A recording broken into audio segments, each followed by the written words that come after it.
Hello and নমস্কার। Welcome back to my channel. But সবার কাছেই আমি আগে সরি চেয়ে নিচ্ছি, কারণ রাঁচি সিরিজটা লেট করে বার করার জন্য। So started our Ranchi series episode 1। আমরা কিন্তু সপ্তমীর দিনই রাঁচির পথে রওনা দিয়েছিলাম, আর আমাদের 2:35-এর কিন্তু বন্দে ভারত এক্সপ্রেসটি ছিল।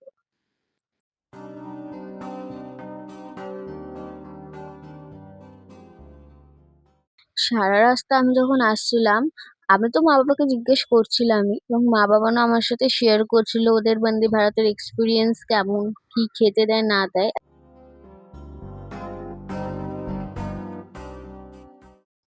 সো মা বাবার সাথে গল্প করতে করতে আমরা কিন্তু পৌঁছে গেলাম হাওড়াতে, আর আমি ওয়েট করছিলাম কতক্ষণে আমি বন্দে ভারতটাকে দেখবো। অনেক কথা শুনেছি বন্দে ভারত সম্পর্কে, বাট নিজের চোখে দেখা আর এক্সপিরিয়েন্সের মজাই আলাদা। সো ফাইনালি আমরা কিন্তু বন্দে ভারতের দর্শনটা পেয়ে গেছি। আর আমাদের কিন্তু যে কামরাটি ছিল সেটি ছিল C1।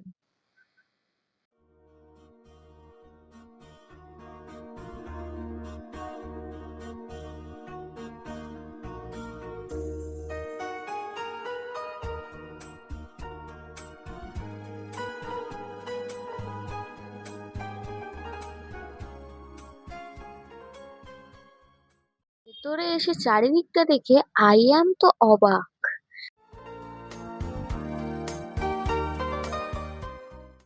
যাই হোক, ট্রেনের ভিতরটা খুব সুন্দর, এবং বাই বাই কলকাতা করতে করতে আমাকে মা বাবান বলছিল স্ক্রিন ওখানে যে দুটো শো করছে, ওই দুটো স্ক্রিনেতে কিন্তু কোন স্টেশনেতে এলাম, বা নেক্সট স্টেশন কি, আর কত কিলোমিটার পার আওয়ার ট্রেনটা যাচ্ছে সেটা শো কর। সো স্টেশন ছাড়তে না ছাড়তে আমাদের কিন্তু জলের বোতল আর খবরের কাগজ দিয়ে দিল।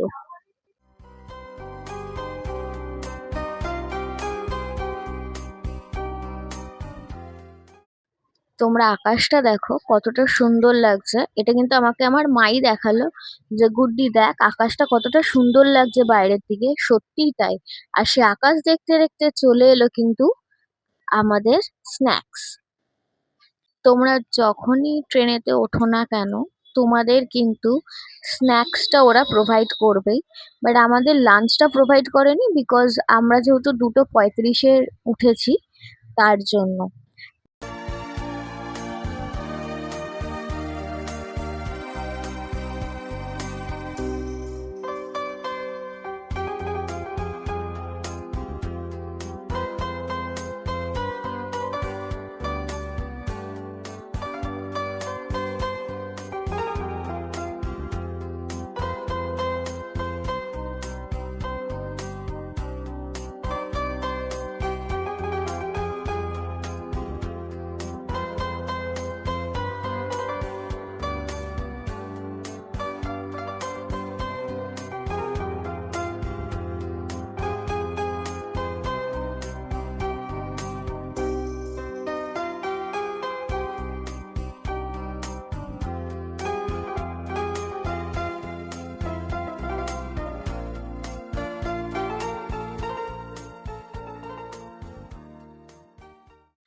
যাই হোক, এরপরে কিন্তু প্রকৃতি দেখতে দেখতে আমাদের ডিনার টাইম হয়ে গেছিল।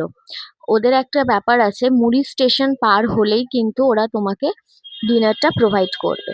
সো আমাদের রাঁচি যেহেতু মুড়ি স্টেশনের পরে, দ্যাটস ওয়াই আমাদেরকে ওরা ডিনারটা প্রোভাইড করেছিল। আর আমরা যখন টিকিট বুক করেছিলাম তখন ওখানে ভেজ নন ভেজের অপশন ছিল। সো তোমরা সেটা ঠিক করে দিতে পারো। আফটার ডিনার আমরা কিন্তু রাত্রে 10টার সময় রাঁচিতে নামলাম, যেটা আমাদের টাইম ছিল রাঁচিতে নামার রাত্রে 10টা, আর অ্যাপ্রোপ্রিয়েট টাইমে কিন্তু আমাদেরকে রাঁচিতে নামিয়ে দিয়েছিল।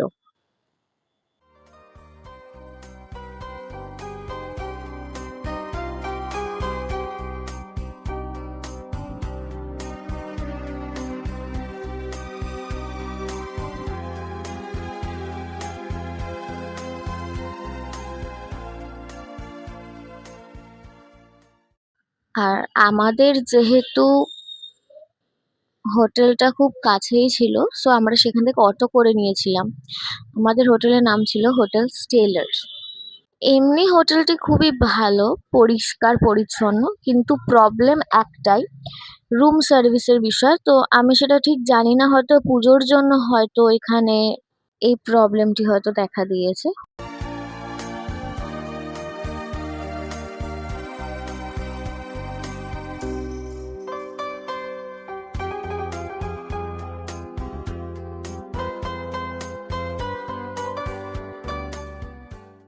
সো যাই হোক, আজকে রাঁচি সিরিজের এপিসোড 1 এখানেই শেষ করলাম।